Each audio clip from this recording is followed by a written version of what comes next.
Hello, this is Jeff McFeeters in Lawrence, Kansas.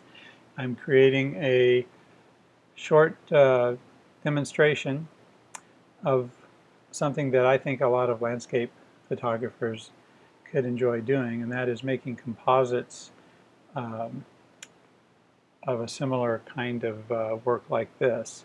This is one of my more popular prints, and it came about from visiting a certain area where um, an area I frequent on a lake nearby here, and had photographed the turkey buzzards sitting in a tree one morning. It was a morning or evening. I'd have to look at the original image to figure it out. But and they were watching, kind of like watching the sunrise or sunset, except that from the angle I was shooting at a 150 millimeter lens, I wasn't obviously seeing the sun this low on the horizon and this orange. I was seeing just some gray sky. It looked like this. And so you can see a little bit of the cloud cover and blue sky. And just 2 or 3 days later, I had, using a 500 millimeter lens, took this photo. So it was a beautiful sun, perfect. This is almost unretouched, really. It's just the DNG file from the camera using the 500 millimeter lens. So on the Olympus, that's about like 1,000 millimeter crops. That's why it looks so large. And anyway, I loved it, but I shoot a lot of sunrises and sunsets, and while they can make a fine subject in and of themselves, some of the more powerful images I've made with sunrises and sunsets occurred with something other than the sky as the subject, something in the midground or foreground, like birds flying or something like that. So it occurred to me at the time that I had these in my library, and I thought, well, this would be really good on top of that, and voila, we came up with this. So I want to show you in Photoshop a way to make composites that I think is pretty simple. But it's not only for the reason of showing you how to do the composite, but knowing how to do this, I think it will help you as a landscape photographer if you're out shooting beautiful skies at some point and you think, boy, I wish I had something, a different subject, and could make this sky the beautiful fabric of the canvas, so to speak, upon which I capture this wonderful subject. Then this is a way to do that.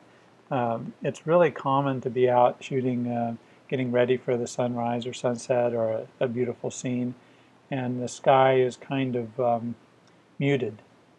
And yet something is happening. Maybe there's a beautiful steeple or a beautiful tower of some kind, or a bridge, or something that's just kind of silhouetted against that sky. Birds flying through. So what I do, knowing this, when I'm out preparing for a landscape scene with some beautiful sky and whatnot, I will keep another camera handy with a telephoto or a zoom telephoto and set up to take a shot like this. Yeah, one thing that actually might help when you're blending images is if you can get the lighting. I'm going to show you how to do that after you put them together, but to get the lighting to match, but pretty closely. But if you could do that beforehand, it might be something that would help. So since this other scene is a warmer scene, it might be that if we make this overall a little warmer first, that might help. And since there's a lot of orange in the other one, we could check the orange saturation and the yellows a little bit, maybe a little bit of red, and the luminance.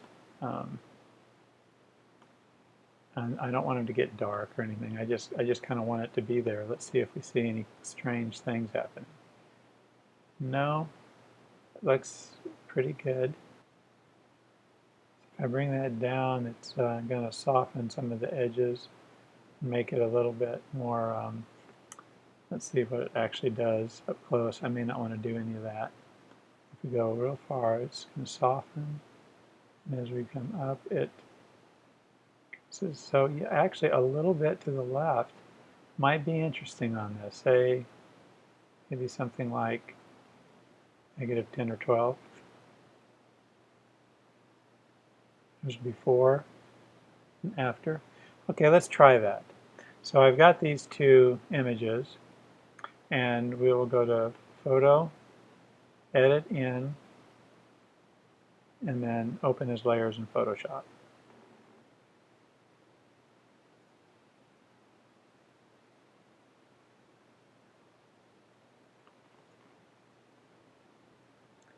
All right, here we are with both layers, and I'm going to take this layer and put it on top. I'm going to double click right in this area, and this opens up the Layer Styles palette where I can get access to the blending options. It'll open up as blending options. And here you have access to the layer modes, which is the same as this area over here. And the opacity is just another access to this area over here. And fill, this area is the same as this. You have some additional access to different channels and some other features here. And so I can take the underlying layer, which has some black in it, and as I move this up, what I'm doing to this layer is that if there's anything below that is still darker than whatever I have in these pixels, then let it come through. And so if I move this to the right, you start to see the underlying layer, the dark pixels, come through. Now, it does it, it's just really harsh when you do it this way. And for something like this, it actually could work. If you keep going, it eventually will find other layers that are lighter than those layers. But right now, it's picking up the layers that have darkness and that are darker than these layers here, than in this layer. So if I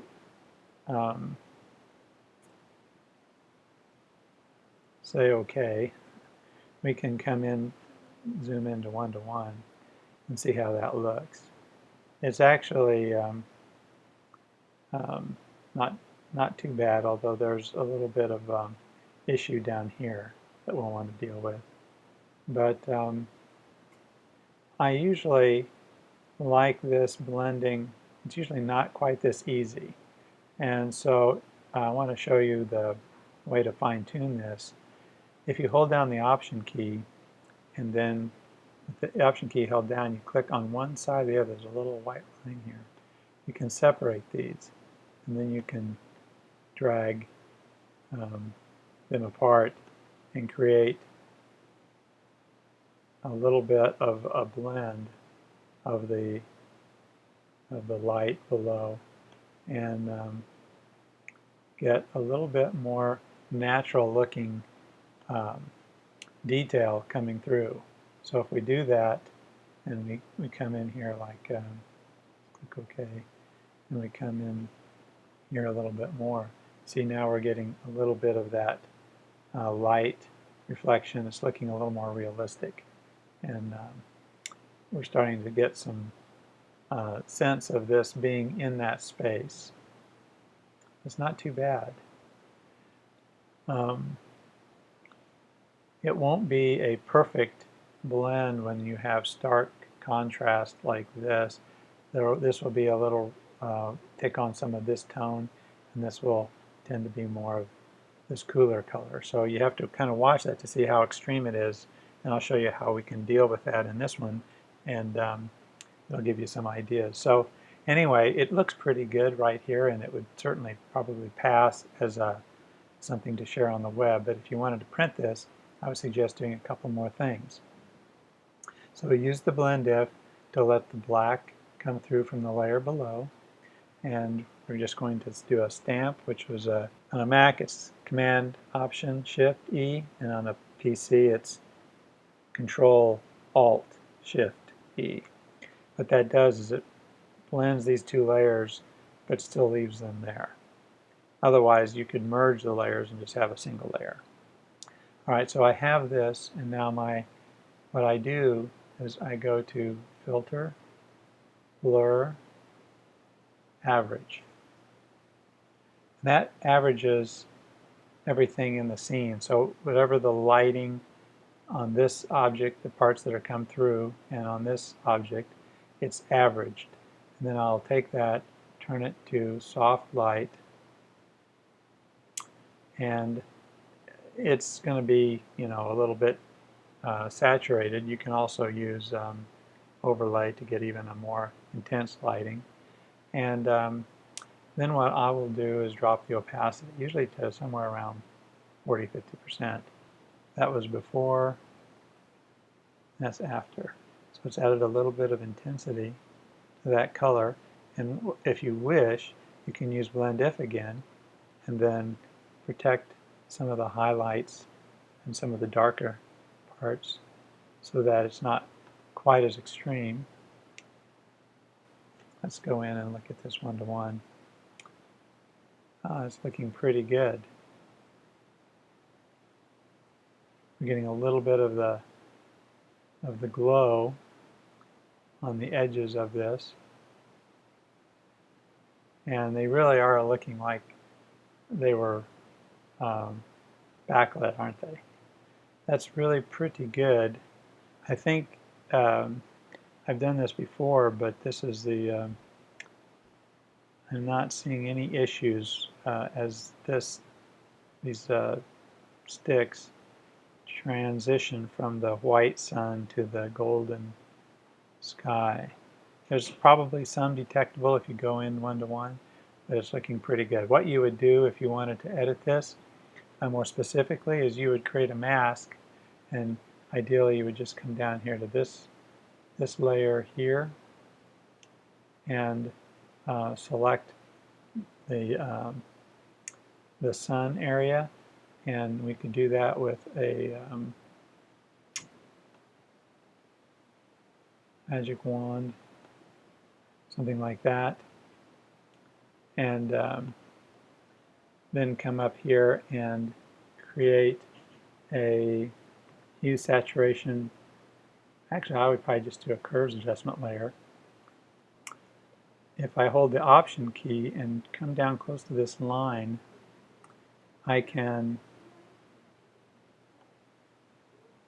make sure that this only applies, say, to this layer.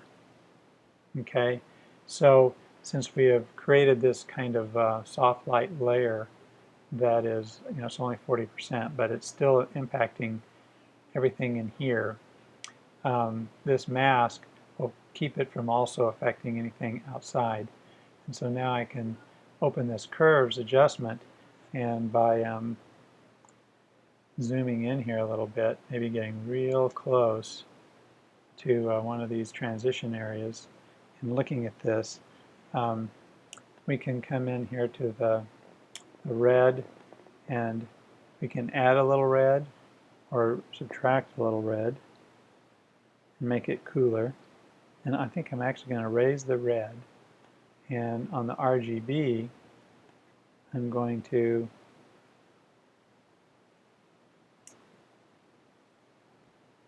drop it down a little bit because this is a little actually darker than this, And then I'm going to come in here to the green.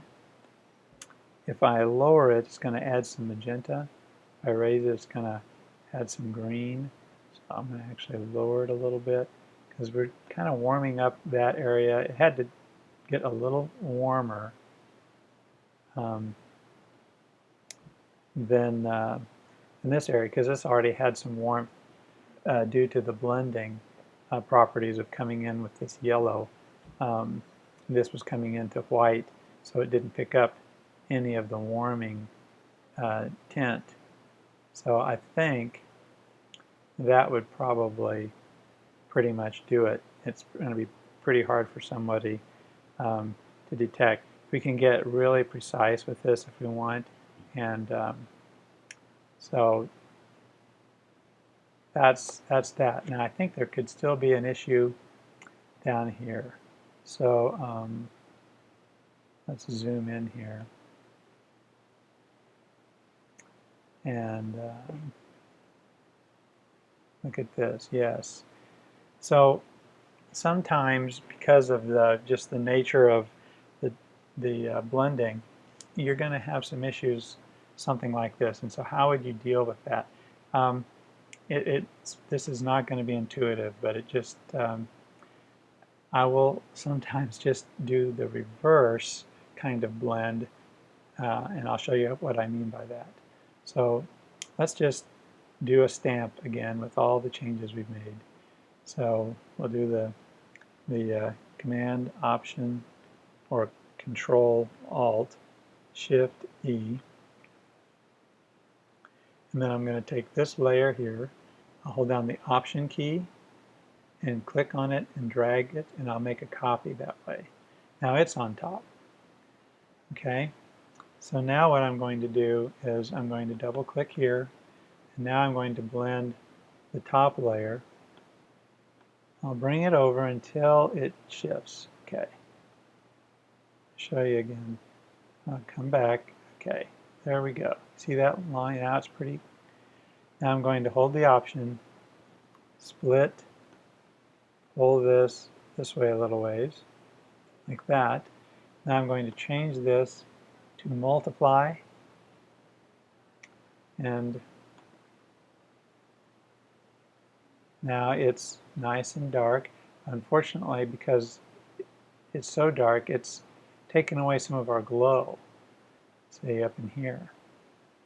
That's okay because we have fixed this, and really what we want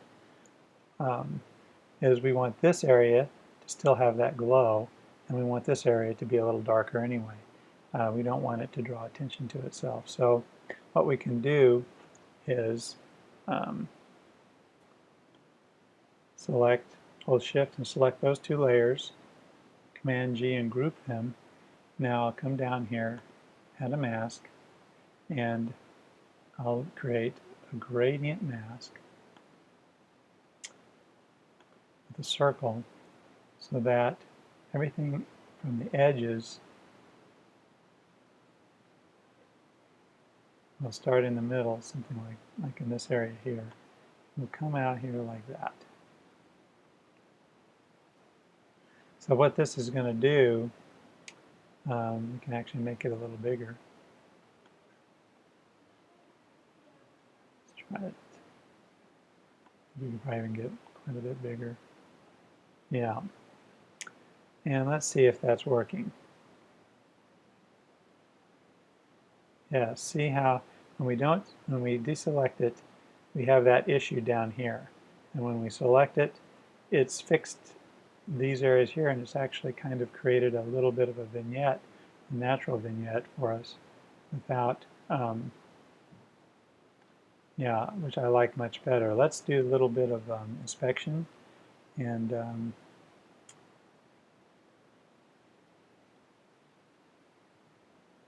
follow around here. I like that there's a little bit of light coming in here, and there's just this hint of golden light coming around this tree, which I really like. It's not giving so much detail that it's distracting, The subject is very clear. It's these birds sitting on a tree, and yet when you look at it up close, it has a lot of a feel that you're actually looking at the tree in that light. So that's what we wanted. This was a pretty simple blend, but again, the idea here was so that you could anticipate things like this when you're out taking photos and you see a flock of birds against a fairly gray sky. Go ahead and take the shot, because that's stock photo for you. You can create your own stock photo for scenes like this. And sometime you're going to come upon a wonderful scene that's beautiful, but the thing that would take it over the top would be a different subject than the sky itself. So I hope this has been helpful to you. If you have any questions or want some more explanation, please contact me. I'd be happy to give you any help that you might request, and I'm always open for suggestions or ideas for more lessons like this if there's something that you've been trying to figure out. Thanks again for watching. Remember, don't compare yourself to other photographers. The only photographer you should compare yourself to is the one you used to be.